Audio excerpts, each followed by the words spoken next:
اور پھر اس سے آگے 7 زمینیں ہیں جن کا نور ان کے رہنے والوں کے لیے چمکتا ہے۔ حضور اکرم صلی اللہ تعالی علیہ وآلہ وسلم نے ارشاد فرمایا کہ کوہ کاف کے آگے 70,000 مخلوقات ہیں۔ یہ تمام تر مخلوقات اڑتی ہیں اور ان کو پرندوں کی شکل میں پیدا کیا گیا ہے۔ یہ مخلوق اور اس کا بچہ پیدا ہوتے ہی ہوا کے اندر اڑنے لگتا ہے۔ یہ مخلوقات اللہ تبارک و تعالیٰ کی حمد و ثنا بیان کرنے میں ذرہ برابر بھی وقفہ نہیں کرتی۔ یہ مخلوقات ایسی ہیں کہ ان مخلوقات کا کھانا بھی ہوا ہے، ان کا پینا بھی ہوا ہے، اور ان مخلوقات کا لباس بھی ہوا ہے، یہاں تک کہ اس مخلوقات کے برتن بھی ہوا کے ہیں۔ یہ مخلوقات یہ نہیں جانتی کہ اللہ تبارک و تعالیٰ نے حضرت آدم علیہ السلام کو پیدا کیا ہے، اور یہ مخلوقات شیطان کے بارے میں بھی نہیں جانتی، اور نہ ہی یہ شیطان کی کسی اولاد کو جانتے ہیں۔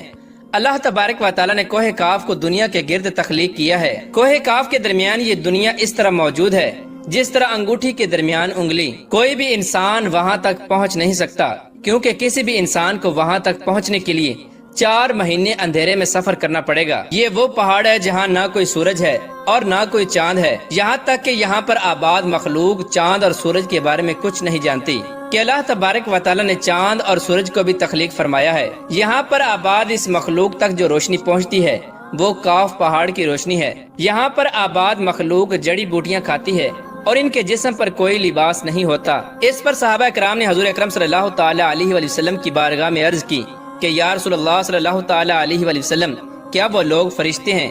تو حضور اکرم صلی اللہ تعالی علیہ وآلہ وسلم نے ارشاد فرمایا کہ نہیں، وہ فرشتے نہیں، لیکن وہ اللہ تبارک و تعالیٰ کی فرما برداری فرشتوں کی طرح کرتے ہیں۔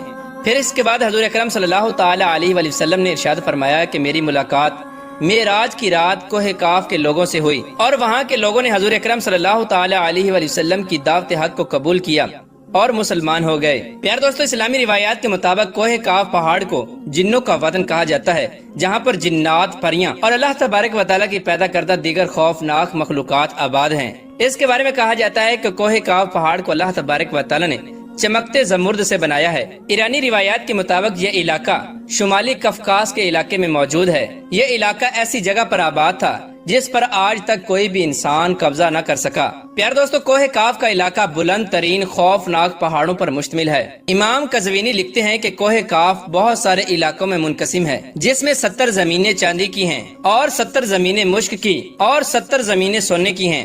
پیار دوستو، حضرت جلال الدین رومی رحمۃ اللہ تعالی علیہ بیان فرماتے ہیں کہ حضرت ذوالقرنین علیہ السلام نے آب حیات کی تلاش میں مشرق کا سفر کیا۔ اس سفر کے دوران آپ کوہ کاف پہاڑ تک جا پہنچے۔ جب آپ کوہ کاف پہاڑ پر پہنچے تو آپ نے دیکھا کہ حضرت اسرافیل علیہ السلام اپنے منہ میں سور لیے قیامت کا انتظار کر رہے ہیں۔ پیار دوستو، بات کرتے ہیں کہ کوہ کاف کہاں پر ہے اور ہماری اس روئے زمین کے کس حصے میں واقع ہے، تو اس کے بارے میں مختلف روایات ملتی ہیں۔ زیادہ تر مورخین یہ مانتے ہیں کہ کوہ کاف پہاڑ موجودہ روس کے پہاڑی علاقے کفکاس کو کہا جاتا ہے، جس کو ماؤنٹ کوکاکس بھی کہا جاتا ہے۔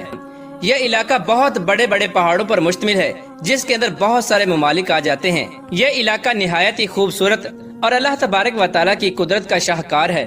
اللہ تبارک و تعالیٰ نے اس علاقے کو نہایت ہی خوبصورت بنایا ہے۔ اس علاقے کے پہاڑی سلسلے کو دیکھنے سے ایسا لگتا ہے جیسے کہ انسان جنت کا مشاہدہ کر رہا ہو۔ یہاں جانوروں اور پرندوں کی بے شمار اقسام پائی جاتی ہیں، جبکہ بعض مورخین کے مطابق کوہ کاف انٹارکٹیکا کے علاقے میں موجود ہے، جہاں برف کے بہت بڑے بڑے خوفناک پہاڑ ہیں۔ کوہ کاف پہاڑ ان ویران اور برفیلے پہاڑوں میں موجود ہے جو کہ ہر وقت اندھیرے میں ڈوبا رہتا ہے۔ پیار دوستو، بعض مورخین کے مطابق کوہ کاف پہاڑ اس دنیا کو ایک نئی دنیا سے جوڑتا ہے۔ ان مورخین کا یہ دعویٰ ہے کہ جس دنیا کے اندر ہم جی رہے ہیں یہ 4 ڈائمینشن پر مشتمل ہے، جبکہ اس دنیا کے اندر حقیقی طور پر 11 ڈائمینشن ہیں جن کے بارے میں ہم انسان نہیں جانتے۔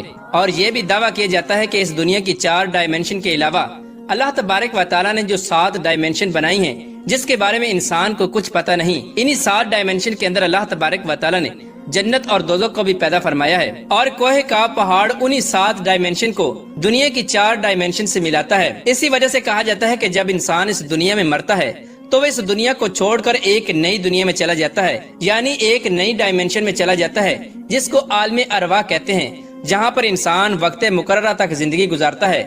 اور کوہ کاف پہاڑ کے بارے میں یہ بھی کہا جاتا ہے کہ قیامت کی سب سے خوفناک نشانی اور قیامت کی سب سے خوفناک مخلوق یاجوج ماجوج کوہ کاف پہاڑ میں قید ہے۔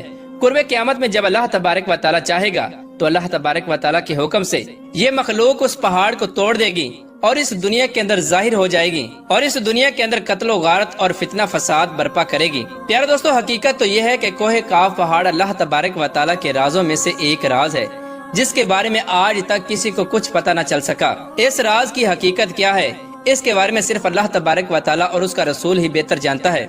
اور کل بروز قیامت میں تمام تر انسانوں پر اللہ تبارک و تعالیٰ کے تمام تر راز ظاہر کر دیے جائیں گے، اور پھر ہر ایک انسان اللہ تبارک و تعالیٰ کی شان کو پہچان لے گا اور اللہ تبارک و تعالیٰ کی کبریائی کو دیکھ لے گا۔